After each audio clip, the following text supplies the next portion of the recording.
Everyone, Radhe Radhe. কতদিন পর ঠাকুর সেবার ব্লগ নিয়ে চলে আসছি। আশা করি সবাই খুবই ভালো আছো, আমিও ভালো আছি। তো মাসি চলে গেছে, তাই এখন আমি ফ্রি, তাই চলে গেছি ঠাকুর সেবার ব্লগ নিয়ে আবারও চলে এসছি। আজকে আবহাওয়াটা অনেক মেঘলা মেঘলা। ঠাকুরকে ঘুম থেকে তুলে বাসনপাত্রী সব কিছু মেজে এখানে এখন আমি সুন্দর করে শিব ঠাকুরকে বসিয়ে দিচ্ছি।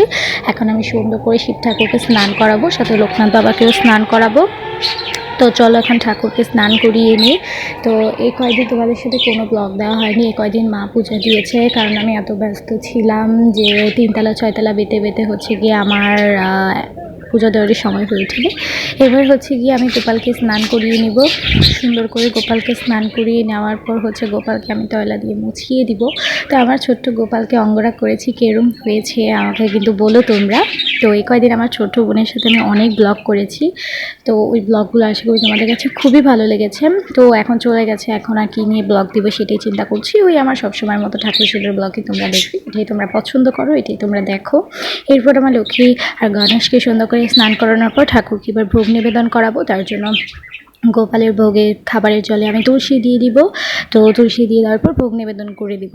ভোগ নিবেদনে ছিল পেয়ারা সন্দেশ। এই কয়দিন মা তাল মিষ্টি দিয়ে ভোগ দিয়েছে, পেয়ারা সন্দেশ দিয়ে ভোগ দেয়নি, কারণ পেয়ারা সন্দেশটা আমি ভোগ দিতে আমার ভালো লাগে। এরপরে দেখো আজকে শিব ঠাকুরকে নীলকণ্ঠ দিয়ে পুজো দিয়েছি। আর ব্লগটা এখানেই শেষ করছি। মা কালীকে দর্শন দিয়ে সবাই ভালো থেকো, সুস্থ থেকো, টাটা।